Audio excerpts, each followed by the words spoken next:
श्री शिवाय नमस्तु भयम। दोस्तों, जैसा कि आप सभी लोग जानते हैं कि 10 मार्च 2026 यानी मंगलवार को पड़ रही है चैत्र महीने की शीतला सप्तमी तिथि। और दोस्तों, यह वह तिथि है जो चैत्र महीने में पड़ने वाली सबसे बड़ी तिथि है, क्योंकि यह मंगलवार के दिन पड़ रही है। और हमारे हिंदू धर्म में इसका बहुत ही बड़ा और विशेष महत्व होता है। पूज्य गुरु जी ने कहा है कि अगर कभी भी मौका लग जाए और चैत्र महीने की शीतला सप्तमी मंगलवार को पड़ जाए तो आप लोगों को सिर्फ और सिर्फ 11 गेहूं के दाने वाला उपाय तो अवश्य ही करना चाहिए, क्योंकि इन दोनों तिथियों का संयोग बहुत ही कम आता है। इसी के साथ दोस्तों, गुरुजी ने कहा है कि जब भी चैत्र महीने की शीतला सप्तमी पड़े तो आप लोगों को सिर्फ और सिर्फ 11 गेहूं के दाने वाला उपाय तो अवश्य करना। यह उपाय इतना खास है कि अगर आपने सही मुहूर्त पर सही क्रिया अनुसार 11 गेहूं के दाने वाला उपाय कर लिया, जो प्राचीन काल के समय का महा उपाय है, तो मान के चलिए दोस्तों, महादेव जी के आशीर्वाद से आपके जीवन का कितना ही बड़ा दुख हो उससे आपको मुक्ति मिल जाएगी। आपकी कोई भी मनोकामना हो, मान लीजिए आप नौकरी की तैयारी कर रहे थे तो आपकी नौकरी लग जाएगी, आपका बंद पड़ा व्यापार चल पड़ेगा। और दोस्तों, आप जिस बीमारी से आप बहुत दिनों से परेशान थे उस बीमारी से आपको मुक्ति मिल जाएगी। आपके जीवन में धन आना शुरू हो जाएगा, आपके जीवन में धन आने के नए नए रास्ते खुल जाएंगे।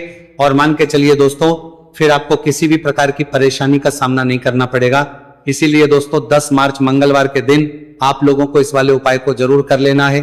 भले ही आपने पूरे साल भर इस उपाय को ना किया हो, पर अगर आपने इस चैत्र महीने में पड़ने वाली शीतला सप्तमी के दिन अगर इस वाले उपाय को कर लिया तो आपको इस उपाय को करने का वह फल मिलेगा जिसकी आपने कभी भी नहीं करी होगी। इसीलिए आप लोग इस गेहूं वाले उपाय को एक बार जरूर कर लेना, ताकि आप लोगों के हाथ से यह मौका ना जा सके और आपको इस उपाय को करने का फल मिल सके। दोस्तों, यह उपाय पंडित जी ने अपनी अभी की ही शिव महापुराण की कथा में बताया है, जो इस उपाय को आज हम आपको बहुत अच्छे से समझाने वाले हैं। इस वीडियो को देखने के बाद इस उपाय को समझने के लिए आपको कोई और वीडियो को देखने की जरूरत नहीं पड़ेगी। तो दोस्तों, इस उपाय को आपको कैसे करना है, कब करना है, कहां पर करना, और उपाय को करते समय आपको किन किन गलतियों को नहीं करना है और आपको किन किन बातों का ध्यान रखना है, ये सारी जानकारी हम आपको इस वीडियो में देंगे। तो चलिए भक्तों, उपायों को शुरू करते हैं। अगर आप भी चाहते हैं कि महादेव जी का आशीर्वाद आप पर सदैव बना रहे तो वीडियो को लाइक करें, चैनल वास्तविक जानकारी को सब्सक्राइब करें और कमेंट बॉक्स में हर हर महादेव जरूर लिखें। और अपने फायदे के लिए, गरीबी दूर करने के लिए इस वीडियो को पूरा देखकर जाना। यदि आज आपने वीडियो को बीच बीच में से देखा, काट काट कर देखा, तो जीवन में आपको कभी सफलता हासिल भी नहीं होगी। दोस्तों, ये 10 मार्च मंगलवार शीतला सप्तमी का दिन ये इतना खास होता है, इतना महत्वपूर्ण होता है।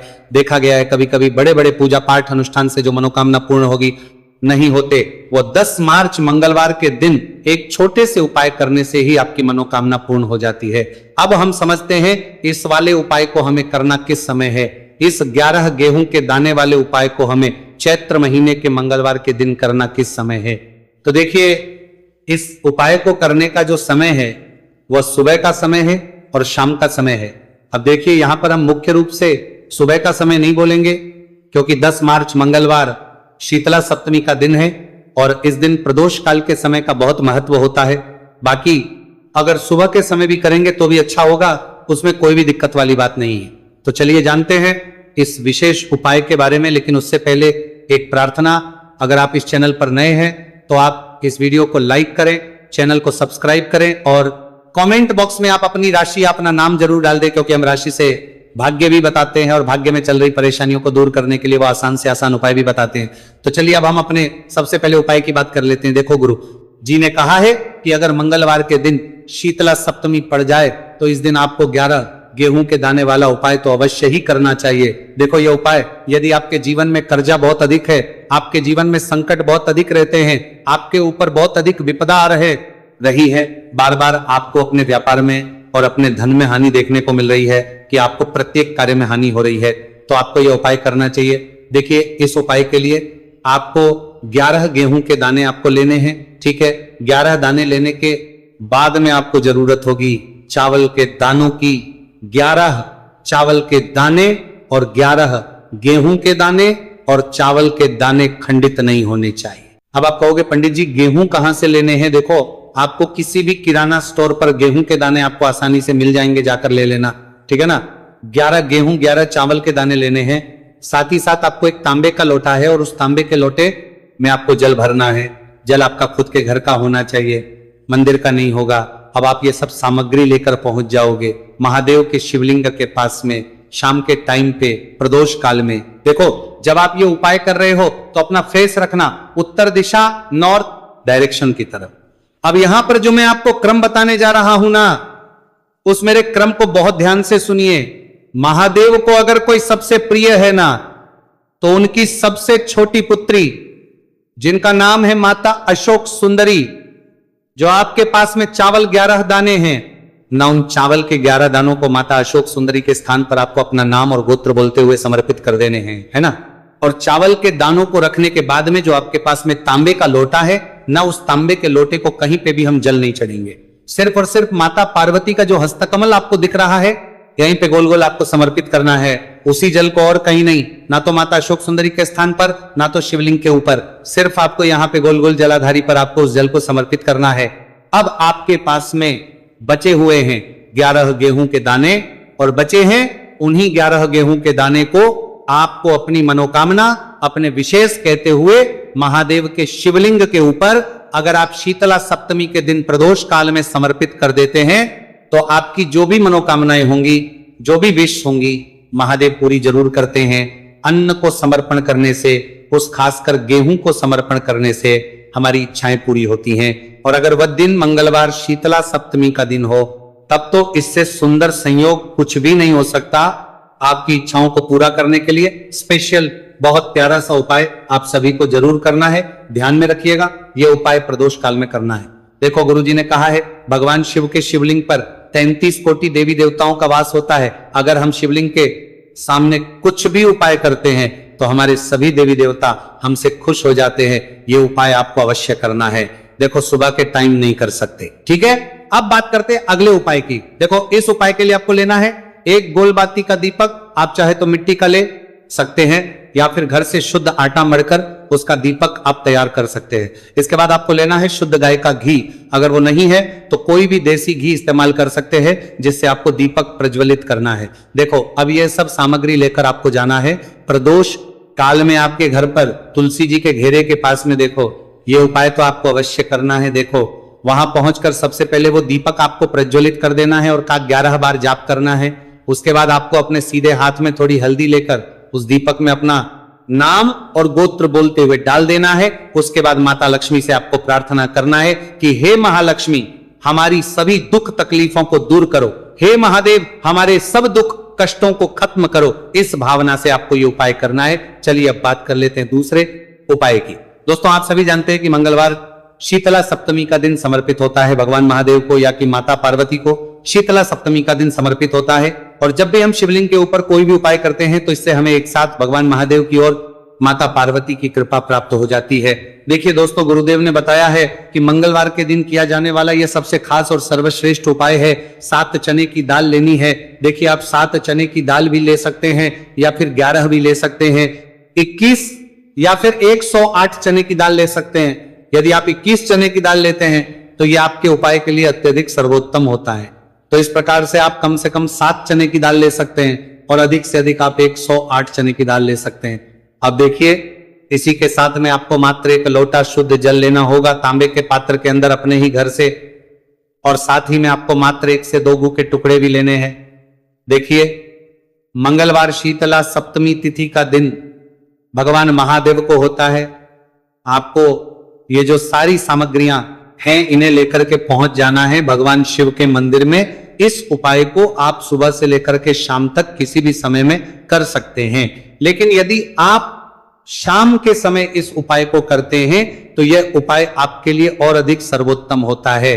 तो यदि आपको प्रदोष काल के समय में मिल जाता है तो फिर आप प्रदोष काल में भी कर सकते हैं, या फिर आप पूरे ही दिन में किसी भी समय इस उपाय को कर सकते हैं। शिव मंदिर पहुंचने के बाद सबसे पहले तो आपको दक्षिण दिशा में बैठ जाना है। उत्तर दिशा की तरफ आपको अपना मुख कर लेना है।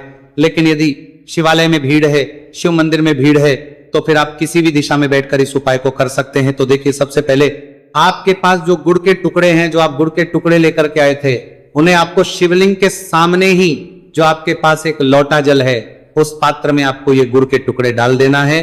इसी के साथ में आप जो चने की दाल लेकर के थे, चाहे आप 7 चने की दाल लेकर के आए हैं 11-21, जितने भी आप चने की दाल लेकर के आए हैं, इस चने की दाल के ऊपर आपको जो आपके पास गुड़ वाला जल आपने तैयार किया है, इसमें से थोड़ा सा जल आपको इस चने की दाल पर डाल लेना है। अब देखिए आपके पास जो गुड़ वाला जल है, इसमें से सबसे पहले थोड़ा सा जल आपको श्री गणेश जी वाले स्थान पर समर्पित कर देना है।